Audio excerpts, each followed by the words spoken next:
साथ में मंचासीन हमारे इस विधानसभा के विधायक भाई राहुल लोधी जी, पूर्व प्रत्याशी कांग्रेस भाई सुरेंद्र विक्रम सिंह जी, समाजवादी के जिला अध्यक्ष भाई वीरेंद्र यादव जी, सम्मानित हमारे ब्लॉक अध्यक्ष साथी। अब मैं सबसे पहले जो हमारी स्वागत की परिपाटी है, हम अपने यूथ कांग्रेस के पूर्व जिला अध्यक्ष भाई राघवेंद्र सिंह पंकज से चाहेंगे वो बड़ी माला में हमारे नेता राहुल गांधी जी और अखिल भारतीय राष्ट्रीय महासचिव प्रियंका गांधी जी को बड़ी माला पहनाकर स्वागत करें। उनके साथ जफरुल भाई और हमारे तीनों ब्लॉक अध्यक्ष प्रियंका रावत, प्रमोद वाजपेयी, अरुण यादव जी उस माला में सहयोग करें। और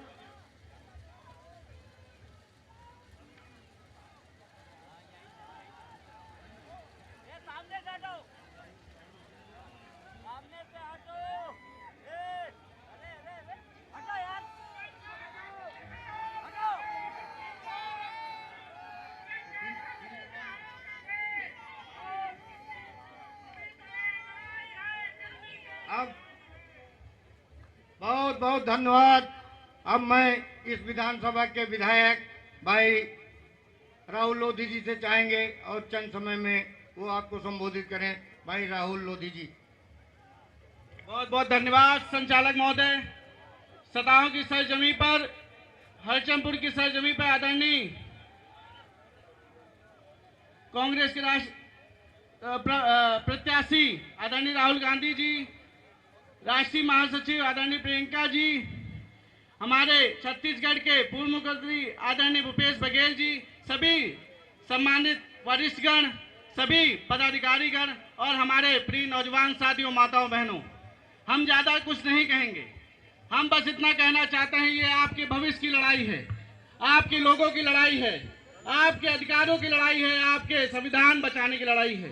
ये हमारा आरक्षण खत्म करना चाहते हैं, ये हमारा संविधान खत्म करना चाहते हैं, और जो हमारे संविधान को खत्म करेगा उसकी जमानत जब्त करने का काम हम लोग करेंगे कि नहीं करेंगे। और हम आपसे अनुरोध करना चाहेंगे, जो यहाँ के भारतीय जनता पार्टी के प्रत्याशी हैं, उन्होंने हमारी आप सबकी जमीनें गुनावर कमंगलपुर में जमीनें कब्जा कर रखी हैं। हम आदरणीय राहुल गांधी जी से कहना चाहेंगे, यहाँ पर सबसे ज्यादा मुकदमे हमारे युवा साथियों पर, माताओं बहनों पर, लोगों पर मुकदमे लिखाए जाते हैं, प्रधानों पर मुकदमे लिखाए जाते हैं, कोटा छीन लिया जाता है, सबसे ज्यादा परेशान किया जाता है। हम सब बहुत प्रताड़ित हैं। बस आपका आशीर्वाद, आपका सम्मान, आपका संरक्षण चाहते हैं। हम पूरी ताकत लगा देंगे कि यहाँ पर भारतीय जनता पार्टी की प्रत्याशी की जमानत जब्त करने का काम करेंगे, पूरी ताकत लगा देंगे। आप सब, हम सब आपके साथ हैं, आपके भविष्य के साथ हैं। बहुत बहुत धन्यवाद। बहुत बहुत धन्यवाद विधायक जी। अब मैं सामने उपस्थित हरचंदपुर विधानसभा की सम्मानित जनता से आदरणीय जन नेता राहुल गांधी जी, आदरणीय प्रियंका जी, आपसे दो, हम सबकी नेता प्रियंका गांधी जी आपको संबोधन करेंगी। आदरणीय प्रियंका गांधी जी। बहनों और भाइयों, माफी चाहती हूँ, मेरा गला थोड़ा बैठा हुआ है। कुछ दिनों से मैं पूरी क्षेत्र में भ्रमण कर रही हूँ, आपसे बातचीत कर रही हूँ, इसलिए लंबी बात नहीं कहूंगी। सिर्फ मैं आपको ये बताना चाहती हूँ कि जो हमारे बड़े भाई राहुल गांधी जी आपके यहाँ से कांग्रेस के प्रत्याशी हैं, वो इस देश में इकलौते ऐसे नेता होंगे जिन्होंने 400 किलोमीटर पैदल यात्रा सिर्फ आपके बीच, अरे भैया मुझे मालूम है, पैदल 4,000 थक गई बोल के 4,000 किलोमीटर पैदल यात्रा इन्होंने की कन्याकुमारी से कश्मीर तक। उसके बाद 4,000 और किलोमीटर इन्होंने यात्रा की मणिपुर से मुंबई तक। ऐसा आपको कोई नेता नहीं मिलेगा देश में आज के दिन, जो सिर्फ आपसे मिलने के लिए, आपके बीच आने के लिए, आपके संघर्षों को समझने के लिए इतना कष्ट उठा रहा है। आज देश के प्रधानमंत्री को आपने कभी देखा है? नहीं। आपके यहाँ कभी आए हैं? टीवी पे देखा है? कुर्ते पे एक सलवट नहीं, एक शिकन नहीं माथे पे, साफ सुथरे हमेशा कपड़े इस्त्री हुए होते, कभी गरीबों के बीच नहीं आते, बड़े बड़े मंचों पे दिखते हैं सेठों के साथ, बड़े बड़े महलों में बड़े बड़े कार्यक्रम। और ये है जो दिन रात आपके बीच आने का काम करते हैं, आपको समझने की कोशिश करते हैं और आपके संघर्षों को सुलझाने के लिए नीतियां लाते हैं। जहां जहां कांग्रेस की सरकार है वहां प्रमाण है कि जो बात हमने कही वो करके दिखाई है। इसी तरह से न्याय यात्रा को करने के बाद जब राहुल जी दिल्ली आए, उन्होंने तय किया कि हम कुछ गारंटी देंगे, न्याय देंगे जनता को, और इन गारंटियों के आधार पर नई नीतियां बनेंगी जिससे देश की सारी संपत्ति जो आज मोदी जी ने अपने बड़े बड़े खरबपतियों को दे रखी है वो वापस आपके हाथों में आएगी। तो मैं आपको ज्यादा कष्ट नहीं देना चाहती, भैया बोलेंगे, आपको संबोधित करेंगे। मैं ये जरूर कहूंगी, भाई है मेरे, सच्चा दिल है, सच्चे इंसान है, मंच पर खड़े होकर चुनाव के लिए, राजनीति के लिए, सत्ता के लिए आपको कभी गुमराह नहीं करेंगे। हमेशा सच्चाई की लड़ाई लड़ी है, न्याय की लड़ाई लड़ी है, किसी से डरे नहीं। इनको घर से निकाला गया, संसद से निकाला गया, धमकाया गया, तमाम केस डाले गए, कोई गुजरात में, कोई बिहार में पीछे नहीं हटे और कभी पीछे नहीं हटेंगे। इनमें साहस है, वीरता है, सच्चाई है। इनसे अच्छा प्रत्याशी आपको नहीं मिल सकता, इनसे अच्छा सांसद आपको नहीं मिल सकता। राहुल गांधी, राहुल गांधी। ये जो भाजपा के प्रत्याशी हैं, जिनका सुबह से शाम तक यही काम है कि किसकी जमीन छीनो, किस पे आतंक बरसाओ, किसकी मारपीट कराओ, किसको डराओ धमकाओ, किस पे फर्जी मुकदमे डालो, इनको समझा दीजिए और पूरे देश को संदेश भेजिए कि यहां से शुरुआत हो रही है। हम बदलाव चाहते हैं, हम एक नई राजनीति चाहते हैं जो सच्चाई के आधार पर सरकार चलाए, जो जनता के लिए समर्पित रहे, जनता की सेवा करे और जनता के सामने जिसके नेता झुक के आए, जिसके नेता इसलिए आए कि आपकी सेवा करना चाहते हैं, सत्ता लेने के लिए सिर्फ ना आए। तो ये नेता जो राहुल जी है मेरे बड़े भाई हैं, लेकिन ये असली नेता है जो हमेशा आपकी न्याय की लड़ाई लड़ेंगे। आप इनको विजयी बनाइए तो एक ऐसी सरकार आएगी केंद्र में जिसकी जो गारंटी है वो आपके जीवन को मजबूत बनाएंगी, आपके जीवन में तरक्की लाएंगी। जय हिंद। बहुत बहुत धन्यवाद प्रियंका गांधी जी। अब भाइयों बहनों, एक महत्वपूर्ण सूचना,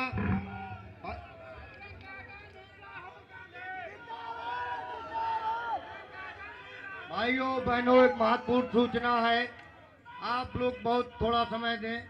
भाई एलईडी वाले भैया, मीडिया के भैया, इस रायबरेली से जो राहुल जी का चुनावी थीम है, चुनावी सॉन्ग है, उसको हम यहाँ से शुरुआत देंगे। भाई एलईडी वाले भैया और हमारे साउंड वाले भैया हमारी बात को सुने। 1 2 3।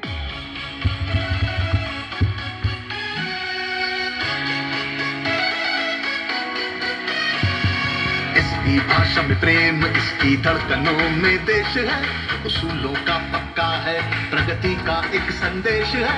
इंदिरा सावे इसमें गांधी साथे है, सत्य का सिपाही करुणा का वेग है। सभी के हक में लड़ता है, सभी को हक दिलाता है। राहुल के दिल में देश है, इंडिया से दिल का नाता है।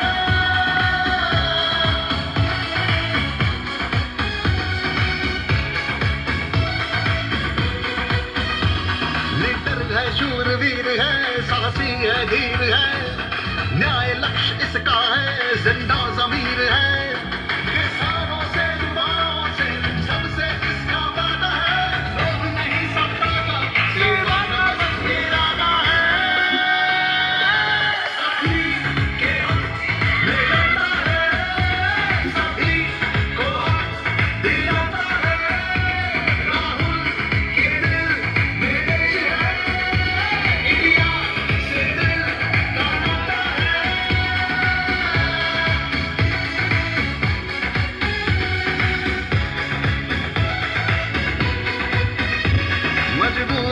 मजबूर के साथ में खड़ा है ये, कर कहीं भी जुल्म है तो जुल्म से लड़ा है ये। अपना संगी साथी है, साथ सभी के चलता है, और उजालों की खातिर आग बन के जलता है। सभी के हक में लड़ता है, सभी को हक दिलाता है। राहुल के दिल में देश है, इंडिया से दिल का नाता है।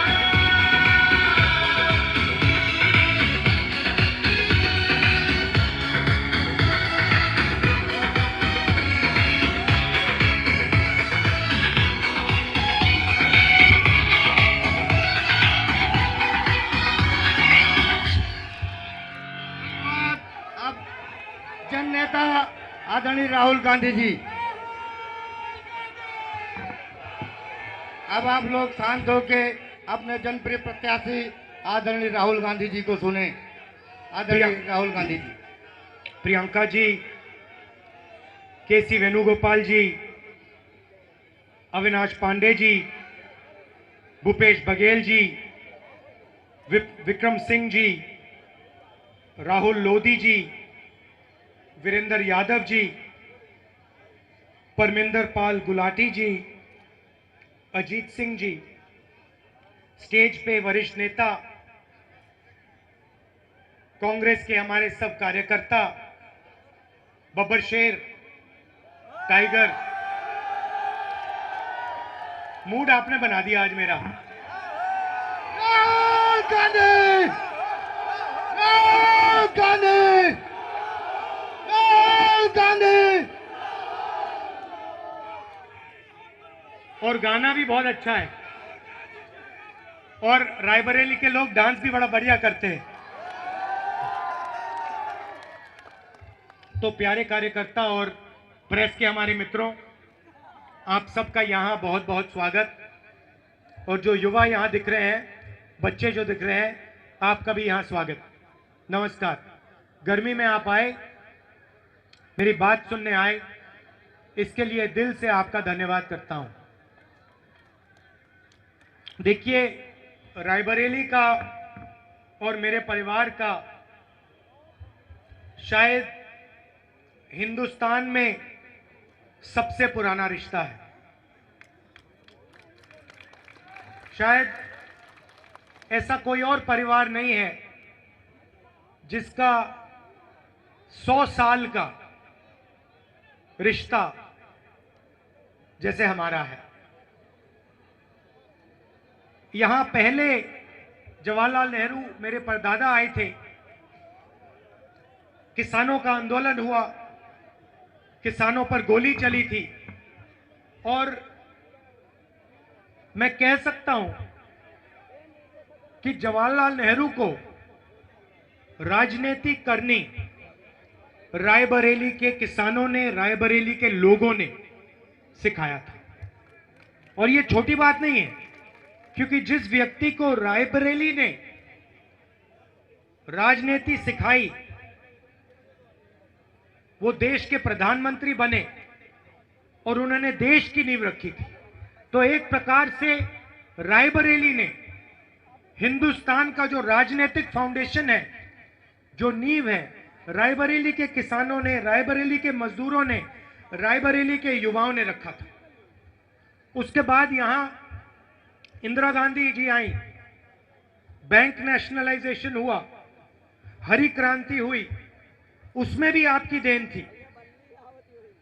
और फिर सोनिया गांधी जी आई, और अब मैं यहां आया हूं।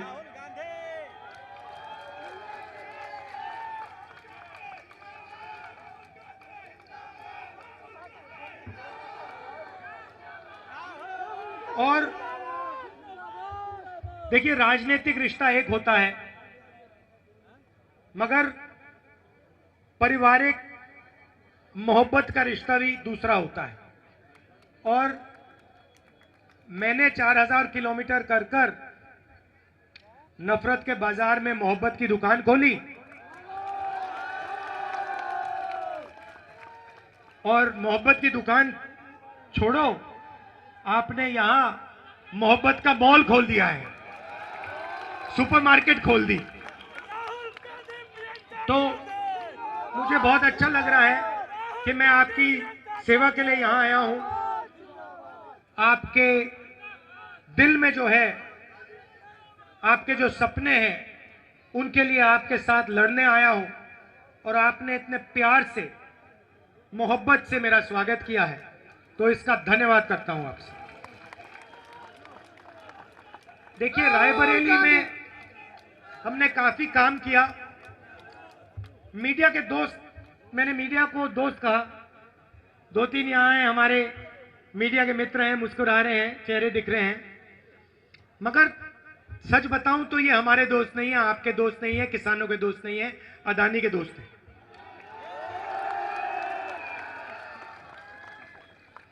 ये जो हैं, ये जो स्ट्रिंगर हैं, जो ये कैमरामैन है, ये बेचारे, इनकी गलती नहीं है, इनको सैलरी लेनी है, बच्चों को पालना है, तो इनकी गलती नहीं है।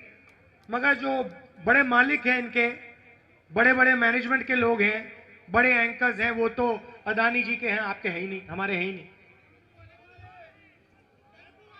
हाँ, वो 24 घंटा नरेंद्र मोदी जी का चेहरा दिखाएंगे। कभी आपने मीडिया में किसान देखा है? टीवी पे कभी किसान को देखा? मजदूर को देखा? ये जो यहां बेरोजगार युवा हैं, उनको देखा कभी टीवी पे? टीवी देखो तो ऐसा लगता है भैया हिंदुस्तान में तो गरीबी नहीं है, बेरोजगारी नहीं है, महंगाई नहीं है, कुछ नहीं है। और सड़कों पे जाओ, सबसे बड़े मुद्दे महंगाई, बेरोजगारी, भागीदारी। रायबरेली अमेठी में काफी काम किया। रायबरेली में डिस्ट्रिक्ट हॉस्पिटल बनाया, लालगंज रेल कोच फैक्ट्री दी, NTPC thermal power station, AIIMS जिसको बीजेपी ने बंद कर रखा है, स्टॉल कर रखा है, स्पाइस पार्क जो बीजेपी ने बनने नहीं दिया, Sharda canal, Ganga bridge, Rajiv Gandhi institute of petroleum technology, Rashtriya Udan academy, NIFT, footwear design development institute. और जब यूपीए की सरकार थी, अमेठी और रायबरेली में हाईवे के जाल बिछा दिए थे हमने। अमेठी को, रायबरेली को बाकी हिंदुस्तान से जोड़ा, और पूरे रायबरेली अमेठी का जबरदस्त फायदा हुआ।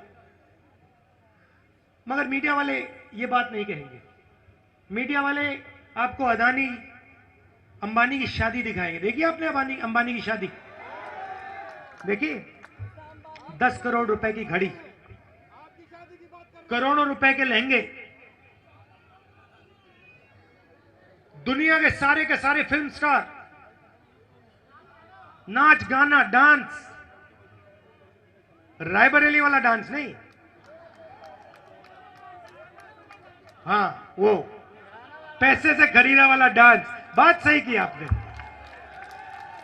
तो मीडिया वाले नरेंद्र मोदी का चेहरा, अदानी का चेहरा, अंबानी का चेहरा। अब आप पूछोगे भाई ये हो क्या रहा है? मैं आपको बताता हूं।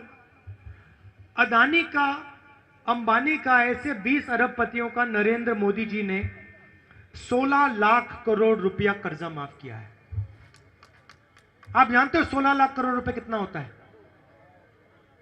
कोई नहीं जानता, आम आदमी नहीं जान सकता। मैं बता देता हूं आपको। अगर आप 24 साल का मनरेगा का पैसा इकट्ठा करो, वो 16 लाख करोड़ रुपए है। नरेंद्र मोदी जी ने 24 साल का मनरेगा का पैसा 22 लोगों को दिया है। हालत यह है कि 22 लोगों के पास उतना धन है जितना 70 करोड़ हिंदुस्तानियों के हाथ में है। स्टेज पे यहां पे 22 लोग बैठे हैं।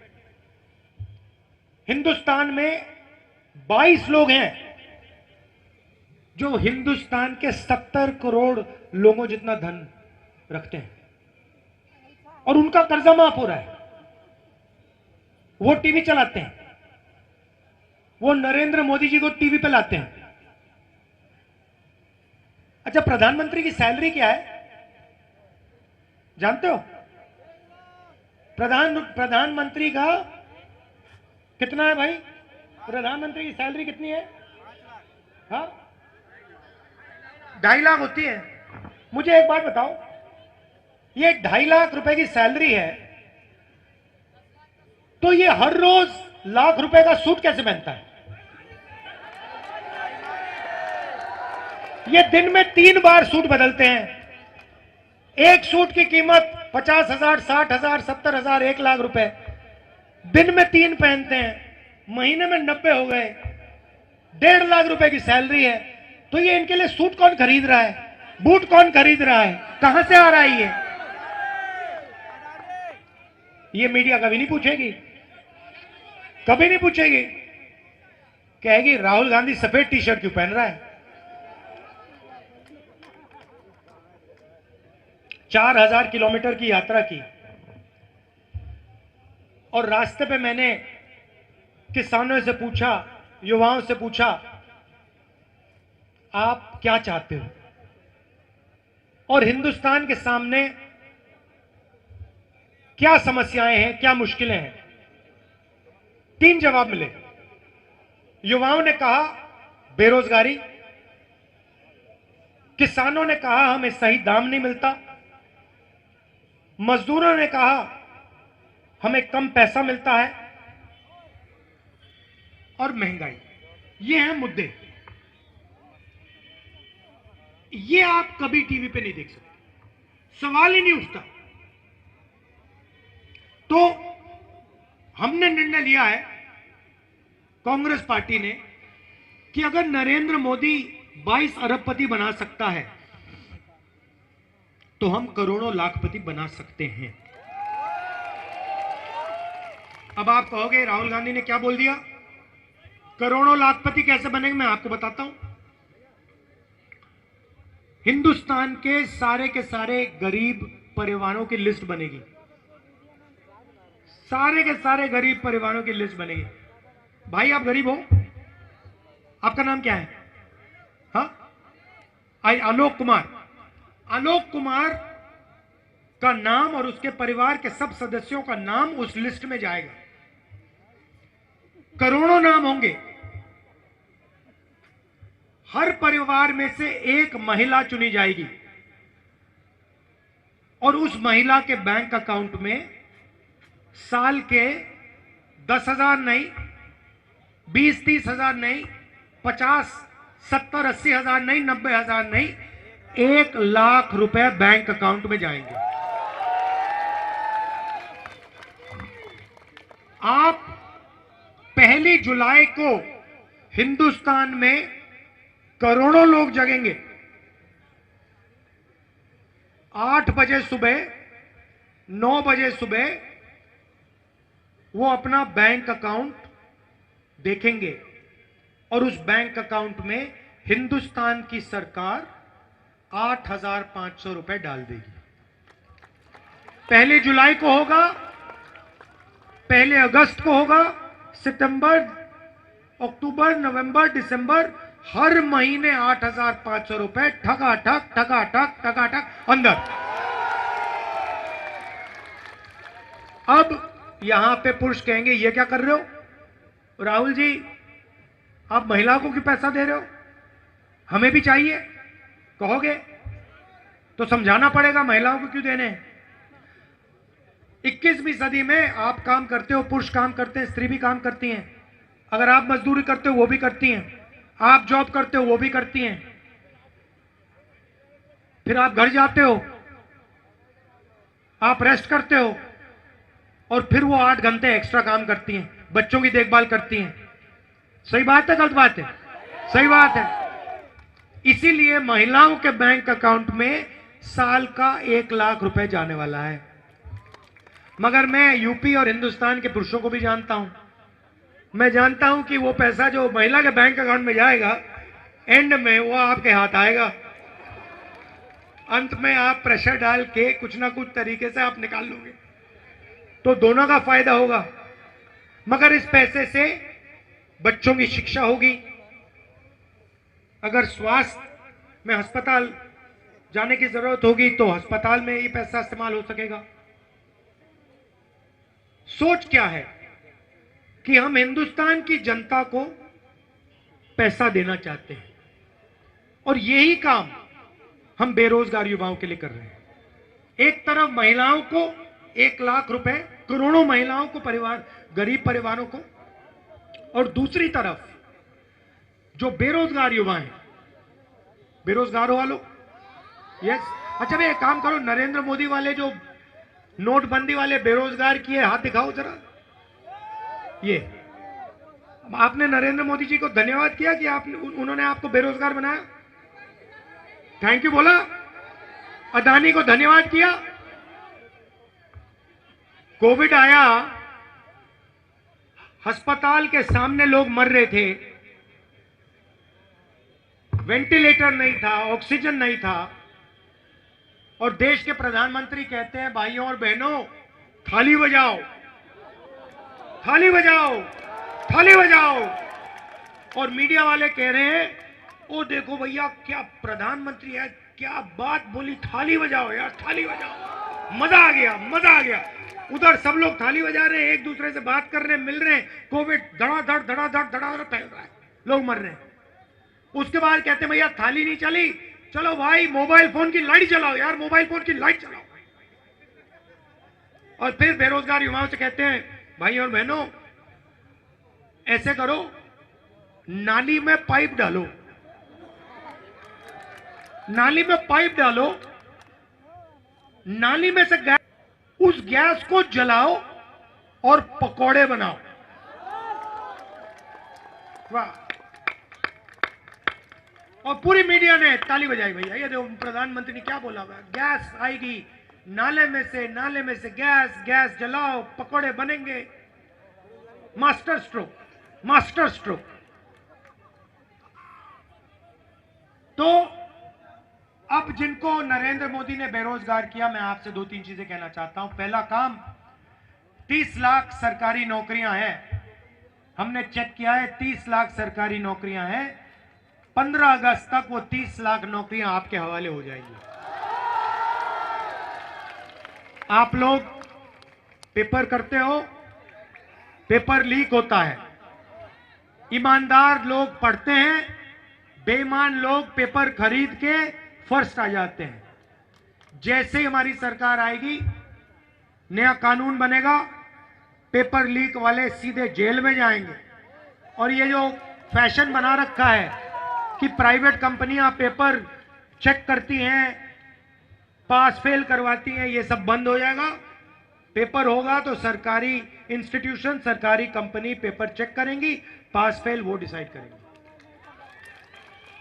अब तीसरी मजे की बात, जो शायद किसी सरकार ने, दुनिया की किसी सरकार ने आज तक नहीं किया, क्रांतिकारी काम। हम हिंदुस्तान के सारे बेरोजगार युवाओं को पहली नौकरी पक्की का अधिकार देने जा रहे हैं। बोलूंगा। कॉलेज, यूनिवर्सिटी, डिप्लोमा होल्डर्स को एक अधिकार मिलेगा, अप्रेंटिसशिप का अधिकार। 1 साल की नौकरी मिलेगी, गारंटी, बेहतरीन ट्रेनिंग मिलेगी, साल का 1 लाख रुपया, महीने का 8,500 रुपए बैंक अकाउंट में, ठकाठक ठकाठक ठकाठक ठकाठक।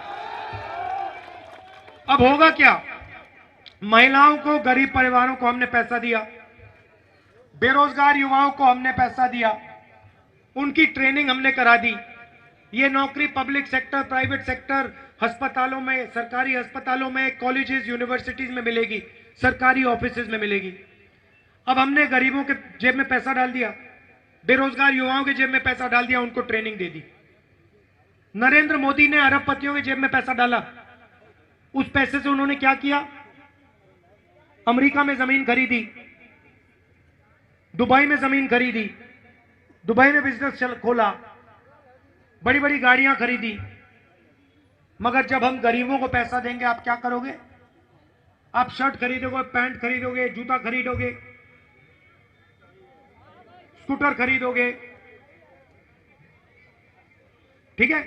जैसे ही आप ये माल खरीदना शुरू करोगे वैसे ही हिंदुस्तान की सारी बंद फैक्ट्रियां खुल जाएंगी, शुरू हो जाएंगी, काम करना शुरू कर जाएंगे। आपके जेब में पैसा जाएगा, आप माल खरीदोगे, आप शर्ट खरीदोगे, पैंट खरीदोगे, फैक्ट्रियां चालू हो जाएंगी, फैक्ट्रियों में आपको रोजगार मिलेगा, आपको रोजगार मिलेगा और पैसा आएगा, और माल खरीदोगे और फैक्ट्रियां खुलेंगी, और पहली बार 10 साल में पहली बार मेड इन इंडिया सचमुच में मेड इन चाइना का मुकाबला करेगा। मैं चाहता हूं कि ये देखो, ये फोन है, इस फोन के पीछे और ऐसे लाखों फोन के पीछे मेड इन चाइना लिखा हुआ है, राइट? हमारा सपना था, आईटीआई का सपना था कि हम यहां पे मेड इन इंडिया लिखें फोन के पीछे। यही सपना मैं पूरा करना चाहता हूं। इस फोन के पीछे made in India, made in Raebareli, made in Amethi, made in Uttar Pradesh, और इसका पहला कदम अप्रेंटिसशिप का अधिकार, पहली नौकरी पक्की, बैंक अकाउंट में 1 लाख रुपए और बेहतरीन ट्रेनिंग। अब यहां पे किसान होंगे, वो कह रहे होंगे कि भाई राहुल गांधी ने महिलाओं की बात कर दी, युवाओं की बात कर दी, हमारी बात नहीं की। सबसे पहले ये जो अधिकार है पहली नौकरी का, ये आपके बेटे को भी जाएगा, बच्चियों को भी जाएगा। जो गरीब परिवारों को पैसा मिल रहा है उससे आपको भी फायदा होगा, मगर आप हिंदुस्तान की रीढ़ की हड्डी हो, इसलिए स्पेशल काम आपके लिए करना पड़ेगा, किसानों के लिए। अब भारत जोड़ो यात्रा में किसानों ने मुझे 2 बात बोली। पहली बात कही कि देखिए राहुल जी, हम कुछ भी मार्केट में खरीदते हैं कम से कम दाम का होता है, चिप्स पैकेट का दाम लिखा होता है, मगर जब हम अपना माल बेचते हैं हमें सही दाम नहीं मिलता। इसलिए पहला काम हम हिंदुस्तान के किसान के लिए कर रहे हैं, कानूनी मिनिमम सपोर्ट प्राइस, जिससे हिंदुस्तान के सारे किसानों को धान के लिए, गेहूं के लिए, शुगर केन के लिए, आलू के लिए कम से कम दाम सरकार दिलवाएगी। और दूसरा काम, अरबपतियों का नरेंद्र मोदी ने कर्जा माफ किया, किसानों का हम कर रहे हैं। मीडिया वाले जो लिखना है लिख लो, जो लिखना है लिख लो। हमने मनरेगा किया था, इन्होंने कहा मजदूरों की आदत बिगाड़ रहे हैं। हमने किसानों का कर्जा माफ किया था, ये कहते हैं किसानों की आदत बिगाड़ने। नरेंद्र मोदी अदानी को लाखों करोड़ रुपए कर्जा माफ करके देता है, ये कहते हैं विकास हो रहा है। देखो देखो विकास हो रहा है। अरबपतियों को फायदा होता है, विकास कहते हैं उसको। किसानों को फायदा करते हैं, मजदूरों को फायदा करते हैं, बेरोजगार युवाओं को फायदा होता है, कहते हैं देखो आदत बिगाड़ने। तो जो लिखना है लिखो। आप अदानी के हो, आप हमारे नहीं हो, किसान के नहीं हो, मजदूर के नहीं हो, आप अरबपतियों के हो। हमें जो करना हम करने जा रहे हैं। सही बात रही मजदूरों की, आशा और आंगनवाड़ी में जो महिलाएं काम करती हैं उनकी आज 250 रुपए मिलता है मनरेगा के लिए। जून 4 के बाद 400 रुपए हो जाएगा, और आंगनवाड़ी और आशा महिलाओं की आमदनी जून 4 के बाद दुगनी हो जाएगी। तो ये मैं आपसे कहना चाहता था। देखिए, आपने आज इतने प्यार से मेरा स्वागत किया, मोहब्बत से, दिल से, आपने दिल खोल के स्वागत किया, पारिवारिक स्वागत किया। जैसे घर में मेरी बहन मेरा स्वागत करती है या मेरी मां मेरी स्वागत करती है, वैसा स्वागत आपने किया है। और यहां पे मैं विपक्ष के बारे में कुछ कहना नहीं चाहता हूं, मगर एक बात जरूर कहूंगा, आपको किसी से डरने की जरूरत नहीं है। ये रायबरेली है, ये अंग्रेजों से नहीं डरे, यहां के लोग अंग्रेजों से नहीं डरे। ड्राइवरों की बात करता हूं, अभी बताता हूं। आपने बोला मैनिफेस्टो में हमने लिखा हुआ है, अभी बताता हूं। तो आपको किसी से डरना नहीं है।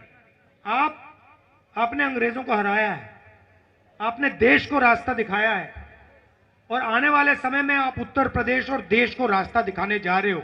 मैं बता रहा हूं आपको, तो आपको किसी से डरना नहीं है, गुंडों से डरना नहीं है, दबना नहीं है, और ध्यान नहीं भटकना आपका। अब आपने ड्राइवर की बात की। आजकल ये जो उबर के ड्राइवर हैं, ओला के ड्राइवर हैं, ये जो गिग वर्कर्स हैं, ये 21वीं सदी के बंधुआ मजदूर हैं।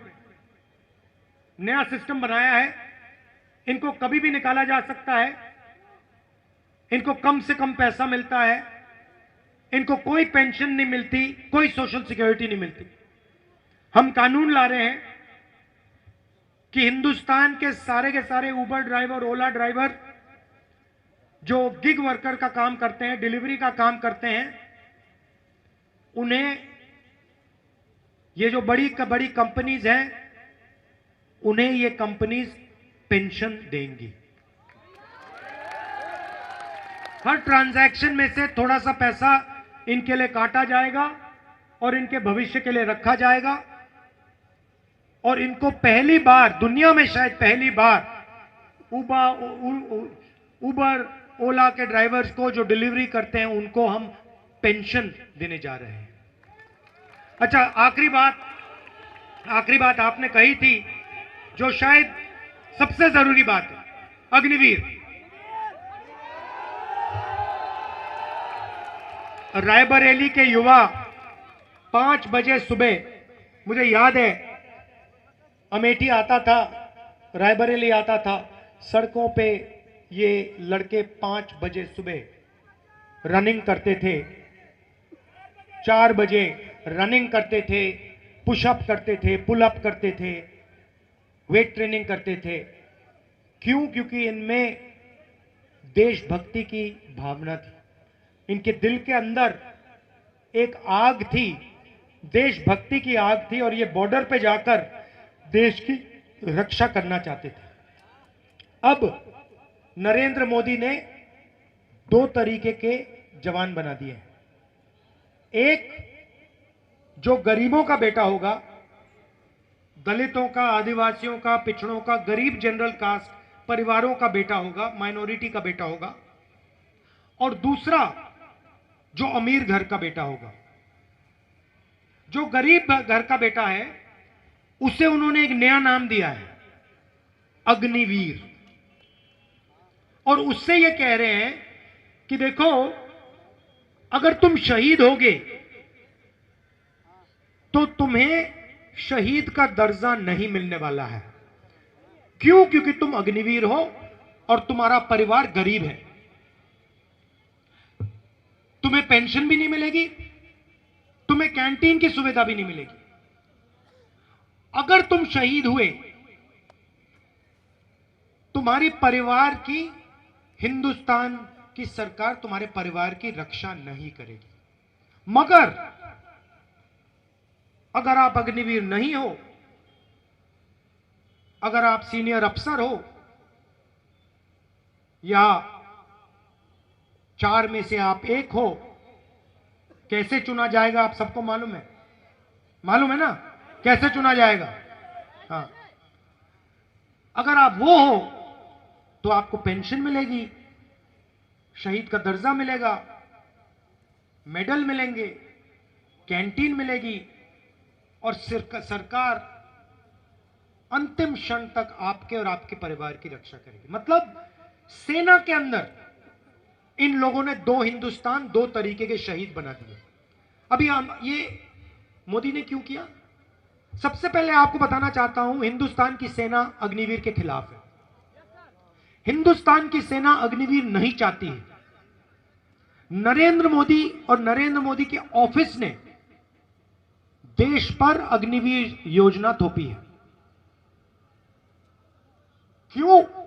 क्योंकि नरेंद्र मोदी चाहते हैं कि जो पैसा जवानों के पेंशन में जाता है, जवानों की कैंटीन में जाता है, वो पैसा अदानी को डिफेंस कॉन्ट्रैक्ट के माध्यम से मिल जाए। यह सच्चाई है। आप पूछ लीजिए उनसे, ऐसी मीटिंग में कभी हाथ उठा के पूछिए, मोदी जी एक बात बताइए, आपने अग्निवीर योजना बनाई, गरीबों से पैसा छीना, डिफेंस का बजट बढ़ता जा रहा है, आप जवान से पैसा छीन रहे हो, पैसा कहां जा रहा है? चुप हो जाएंगे। पैसा सीधा अदानी अंबानी की जेब में जा रहा है, अरबपतियों की जेब में जा रहा है। तो अग्निवीर योजना को हम खत्म कर देंगे और जैसे पहले था वैसे कर देंगे।